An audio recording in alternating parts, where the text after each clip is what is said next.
Opa, fala mano, beleza? Pediu pra mim fazer um vídeo quando desmontasse a moto, né? Pra poder te mostrar. Ó, a placa de partida aqui está bem gasta, né? A parte interna dela, ó, os dentinhos estão todos gastos, por isso que ela tá fazendo aquele ruído. Eu já troquei aqui, ó, coloquei a placa nova. E aqui, ó, o tensor da corrente de comando, ele tá com defeito, ó.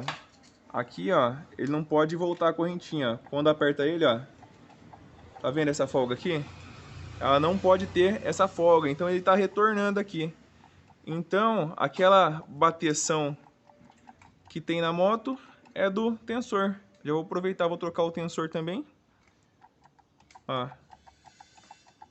o barulho. E tá solucionado aí o defeito da moto. Aquele batidão da moto.